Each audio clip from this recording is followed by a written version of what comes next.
Пенсионный фонд России по республике участились обращения якутян о подозрительных визитах. Незваные гости представляются специалистами пенсионного фонда. Кто они на самом деле и что хотят от рядовых якутян, в репортаже Дмитрия Тымырова. В прошлые выходные жители Октябрьского округа увидели объявление на дверях своих домов о плановом обходе по пенсионной реформе. А некоторые даже с ними столкнулись, но решили их не впускать к себе в квартиру. В субботу приходил мужчина и представился сотрудником пенсионного фонда.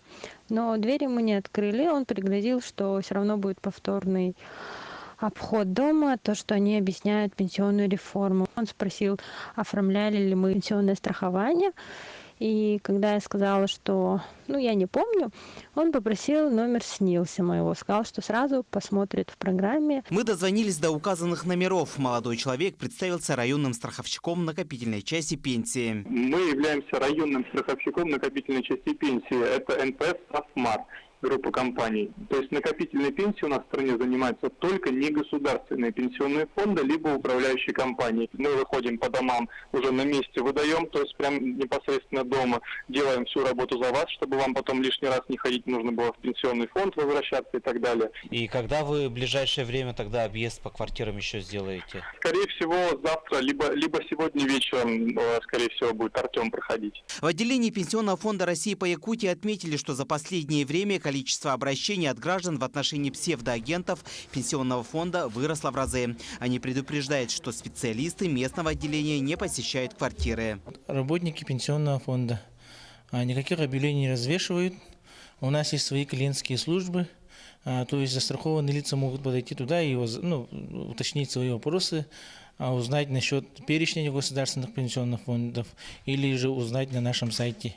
Как отметили в Пенсионном фонде, в большинстве случаев под видом информационно-разъяснительной работы по пенсионным изменениям ходят агенты негосударственных пенсионных фондов, которые дают недостаточные разъяснения, двусмысленные формулировки, вводят тем самым граждан в заблуждение. Получается, они завладевают данными застрахованных лиц, паспортными данными и СНИЛСами, и как третьи лица они от их имени заключают договора, переводят их в накопительную часть тот или иной НПФ, заведомо самого застрахованного лица.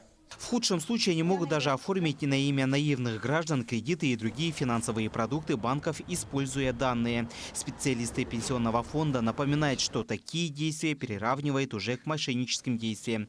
Отметим, что только за прошлый год на территории Якутии органами внутренних дел было зарегистрировано 650 фактов мошенничества. За 8 месяцев текущего года более 360 обращений. Мы настоятельно просим жителей республики не попадаться на уловки мошенников, которые могут представиться кем угодно. В случае, если вы стали жертвой мошеннических действий, вам необходимо обратиться в полицию. Мошеннические действия караются законом в соответствии со статьей 159 Уголовного кодекса Российской Федерации. От простого штрафа до ограничения свободы. Правоохранительные органы напоминают, сохранность собственных средств зависит от вашей бдительности. Дмитрий Тымыров, Павел Пахомов, Георгий Григорьев, Якутск.